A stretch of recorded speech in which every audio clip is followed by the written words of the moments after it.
Sensor board घूस विवाद पर एक्शन में मोदी सरकार, कहा आज के आज होगी इसकी जांच, मिलेगी कड़ी सजा। पिछले दिनों साउथ एक्टर विशाल के सेंसर बोर्ड पर घूसखोरी के आरोप के बाद सरकार एक्शन में आ गई है।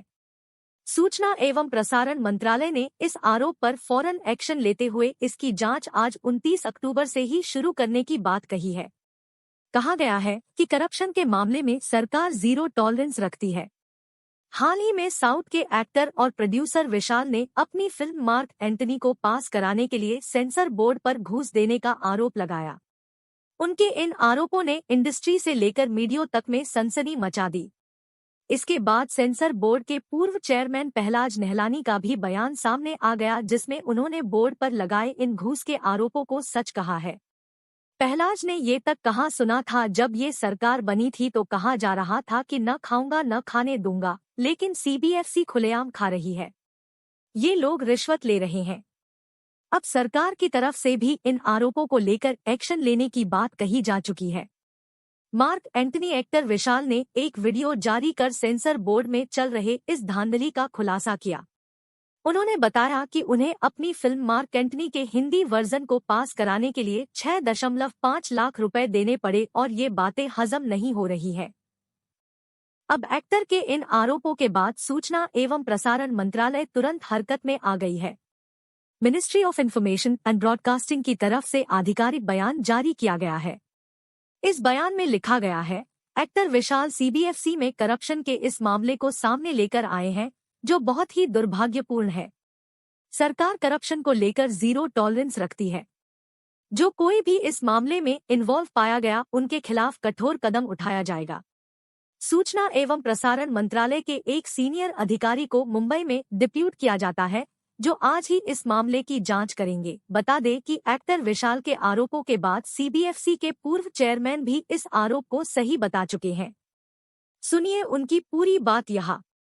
बता दें कि हाल ही में मार्क एंटनी एक्टर विशाल ने कहा था कि उन्हें अपनी फिल्म को पास करने के लिए सेंसर बोर्ड को 6.5 लाख रुपए रिश्वत में देने पड़े। उन्होंने ये भी कहा कि इस तरह की चीजें फिल्मों में देखते हैं तो ठीक है, लेकिन अपने आसपास देखकर दुख होता है। उन्होंने वीडियो शेयर कर बताया था कि उन्होंने ये पैसे 2 ट्रांजैक्शन में दिए। विशाल ने बताया कि पहला ट्रांजैक्शन 3 लाख रुपए और फिर 3.5 लाख रुपए हुए, जो सेंसर बोर्ड के अधिकारी को पे किए थे। उन्होंने ये भी कहा कि सेंसर बोर्ड ने उनके पास कोई चारा नहीं छोड़ा था और चूंकि वह अपनी फिल्म पर सब कुछ लगा चुके थे, इसलिए इसके हिंदी वर्जन को रिलीज करना बहुत जरूरी था। जो हुआ सीबीएफसी में फिल्म सर्टिफिकेशन के लिए हमने ऑनलाइन में अप्लाई किया, लेकिन लास्ट मिनट आते समय yes we had to do it prior maybe last week, but because of technical issues we had to come in the last minute, but we were taken aback by what happened over there in CBFC office. Monday when my person had visited the place, there was an option given to us, 6.5 lakh का price रखा certification करने के लिए और certificate मिलने के लिए उसी शाम को। So we were left with no option. पहले 3 लाख भेजना था देखने के लिए फिल्म और 3.5 लाख सर्टिफिकेट मांगने के लिए। सो this was done by one lady, I don't know whether she's Mrs. Menaga, who did the entire transaction, and of course it's recorded. It's not a job to record, but I really want to record this just to make sure that it's not ordinary money, it's hard-earned money. And definitely if this is the case for me, I don't know what's the case of other films, but she has also said that जो 15 दिन के पहले apply किया वो 4 लाख में खत्म कर दिया ट्रांजैक्शन और सर्टिफिकेशन के लिए वेट कर रहे हैं। 6.5 लाख मेरे पास कोई ऑप्शन नहीं था।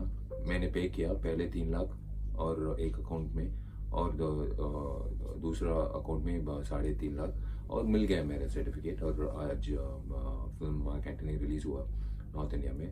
लेकिन ये दुखी की बात है, if this is the case in government offices, I really request the higher officials to look into this matter and Corruption, yes, my honorable Prime Minister has always stood against corruption, and of course, every leader stands against corruption, and this is corruption. जब मेरे लिए actor को ऐसे हालत है तो दूसरा producers के लिए क्या होगा, वही सोच मेरे दिमाग में है. So please look into it sir, and we do have the evidence, and of course it's not a culture to record conversation, but this conversation should be recorded, and we recorded it to tell the entire world what is happening in CBFC in Mumbai. So 6.5 lakhs is what I paid for my certification for the Hindi version of Mark Antony, and the rest is for you all to hear in the voice note that transpired in the phone calls between my man and the person involved in the CBFC. I think this is enough for everyone, for all of you to see, and I'm looking forward for action to be taken. Jai Hind. Thank you.